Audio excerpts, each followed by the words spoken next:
Magbibigay ng update ang chairmanship ng Senate Blue Ribbon Committee. Kwang, kwang, kwang, kwang. Magbibigay ng update ang chairman ng Blue Ribbon Committee. Gago, anong update ang ibibigay mo? Wala ka namang hearing, punyeta ka. Wala ka namang ginawang investigasyon. Putang ina, iniwas mo lang ng iniwas kay Bongbong at saka kay Romualdez. Idiniin mo lang ng idiniin si Bong Revilla, si Chis Escudero at kung sino-sino pa. Putang ina ka. Tapos magbibigay ka ng ay naka talaga Ping Lacson. Saan ka kumukuha ng kapal ng mukha? Sabi ko, saan ka lumaki? Sa impyerno din, katulad ni Trillanes? Nawala ang prinsipyo ni Ping Lacson, no? Kasi huli niya na to eh. Sinabi naman niya, matanda na yan si Ping Lacson. Huling Senado niya na yan. At hindi naman magiging presidente tong ulol na ito, ever. Kaya, ganito ang ginagawa niya. Ginamit niya na yung kanyang huling termino. Hindi, actually, first lang ito of 2. Pwede pa siya ng 12 years. But sinabi naman nila ng Tito Soto na hindi na sila tatakbo sa 2032. Bilang sa Senate. Hindi natin alam kung buhay pa yung mga yan. Baka inaagnas na yung mga yan sa karma nila eh. Pero alam mo na yung huli, last hura, yung ibang mga politiko gumagawa na ng mabuti sa kanilang huli. Umaga, gumawa silang kalokohan. Yung huling-huli, kabutihan na yung gagawin nila. Mag-iwan na sila ng maayos na legasiya. Pucha, itong dalawang to, si Tito Soto tsaka to si Ping Lacson, putang ina, puro katarantaduan ang ginawa. Maaayos na mga senador noon, tapos biglang ngayon, naging mga demonyo. Grabe talaga ang impluwensya ng scholar ni Satanas na si Bongbong. No?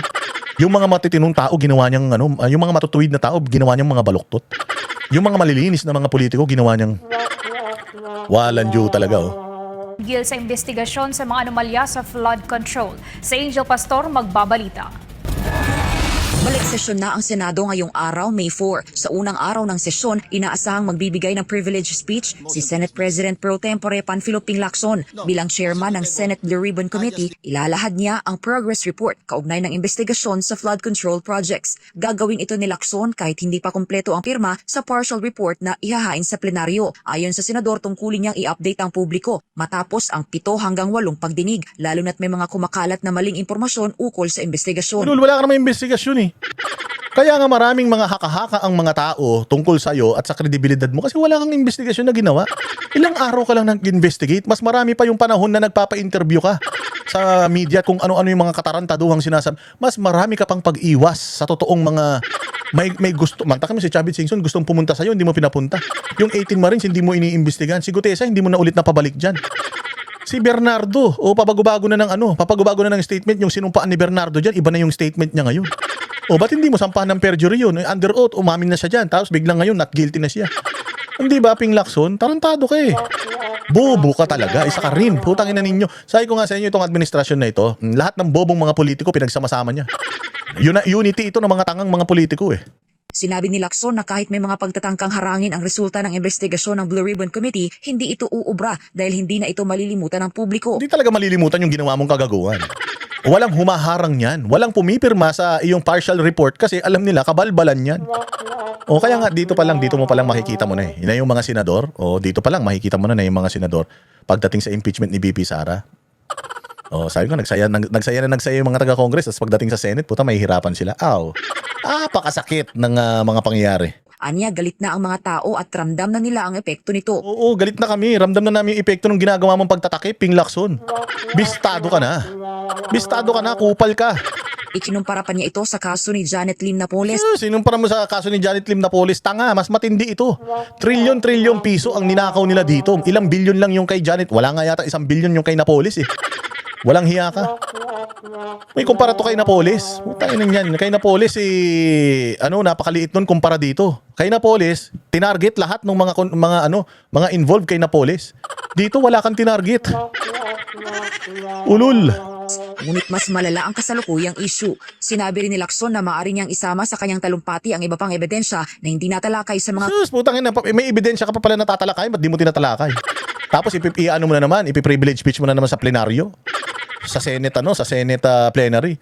Tragis ka ba't hindi mo doon dalhin sa committee mo? Sinabi mo din nung nakaraan dyan sa plenaryo, nung privilege speech mo, 79 na mga congressman ang contractor. Wala ni isang napangalanan dyan sa committee mo, ulul ka. Lacson, hindi na namin makakalimutan to. Putang ina, Lacson, pati sa mga anak mo, may ano to. May sasalin mo itong kahayupang ginawa mo sa Senado na ito. Committee hearing. Plano rin niyang ibahagi ang partial report sa Department of Justice at Office of the Ombudsman upang makatulong sa kanilang investigasyon. Magpapatuloy naman anya ang pagdinig ng komite kung saan posibleng imbitahan ang ilang personalidad. Kabilang dito sina dating House Speaker Martin Romualdez Ang tagal-tagal na, ngayon lang. Hayop talaga naman, oh. at dating Ilocos Sur Governor Chavit Singson, pati ang Brave 18 na may alam Tapos gawin mo. Gawin mo. Puro ka, ano pangako? sa mali-maletang pera na umano'y dinadala sa ilang opisyal ng gobyerno. Ayon kay Lacson, target nilang maipagpatuloy ang mga pagdinig bago ang adjournment sine die sa Hunyo 6 at isasabay raw ito sa pagsasaayos ng mga schedule dahil sa posibleng impeachment trial. Yun na yun. O, ngayon, kung kailan magkakaroon ng impeachment, doon mo dadalhin yan. O, kasi para mawala yung atensyon ng tao sa flood control hearing. Kasi ang iniisip ng tao dito, tinitingnan talaga ng tao kung papaano gagamitin or papaano itong mga abogado ni Inday Sara lalabanan itong disinformation at fake news ng Congress sa kanya, mga fake accusation. So, mawawala na ng attention doon sa flood control. Dito na nakapokus sa impeachment ni VP Sara. Style mo, Ping Lacson, huli na namin yan. Ni Vice President Sara Duterte para sa Diyos. Wala na. Ping Lacson, huling-huli namin yung style mo. O, kunyari ngayon, nagkukumahog ka kasi baka magkaroon ng impeachment kay VP Sara. O, wala na. Mahirap na ang sitwasyon ngayon. O, lalo na dyan sa impeachment ni VP Sara. O, tingnan ninyo, sino na ang mga umaali-aligid na mga senador. Nag-uusap-usap na mga senador. Nako po, Diyos ko po, kailangan mo lang 16. 16 lang yung kailangan mo. Meron ka ng siguradong siyam. Okay? May sigurado ka ng siyam. Kailangan mo na lang ng 7. O, dyan sa siyam na yan, kailangan mo na lang ng 7. Sino yung 7 na yan? Dalawang bilyar. O, ilan na yan? 11 na. O, tapos, sasama pa dyan si JB Ejercito. O, magiging na yan? 12 na. Sasama pa si Pia Cayetano dyan. 13 na. 13 na lang yung kailangan mo. Si Miggy Zubiri. Sasama pa dyan, sigurado ako. Kasi ayaw niya ng impeachment noon pa. Di ba? Si JB ayaw din niya ng impeachment eh. Oh, ilan na yon? Oh, si Bam Aquino, pwedeng pwedeng sumama yan. Bakit? Galit na sa kanya yung mga dilawan at saka inendorso ng Iglesia ni Cristo yan. Sabi ng Iglesia ni Cristo, ikaw nandito. Sige, nanalo yan dahil sa endorsement ng Iglesia ni Cristo. So hindi naman niya siguro bababuyin ang Iglesia ni Cristo. Lalo na ngayon, inaawi-away na siya ng mga dilawan. So baka pwedeng bumoto na yan pero let's assume, bumoto pa rin yan sa pro-impeachment. O sino pa yung mga senador na sa tingin ninyo boboto in favor kay VP Sara, not in favor of the impeachment but in favor sa dismissal ng kanyang kaso? O ilan na ang kailangan nila? 7 na lang. O ilan na lang kailangan nila? O kung na-compute natin, 3 na lang. O kaya 4 na lang. O sino yung mga magic 4 na yan? Kasi magugulat ka kay Tito Soto, ano yan?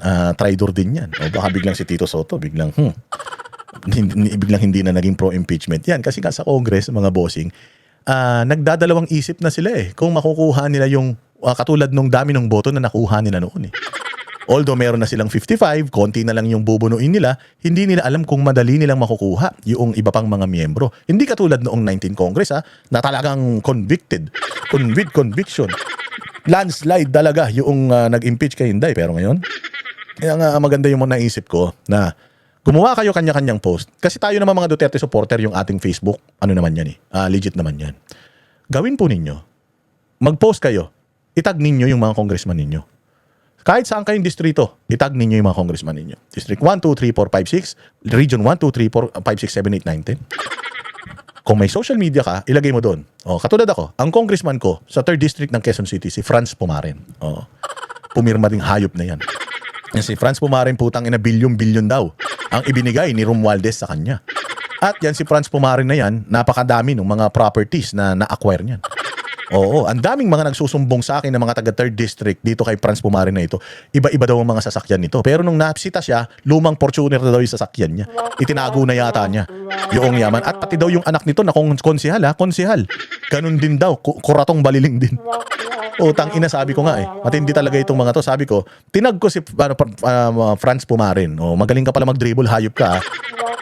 Kaibigan ko man yan. Naging player ako ng Pumaren's Cup. 16 years old pa lang ako, naglalaro na ako interbarangay. Hanggang sa mag-retire ako sa pagbabasketball. Naging player ako ng Pumaren's Cup ni Franz.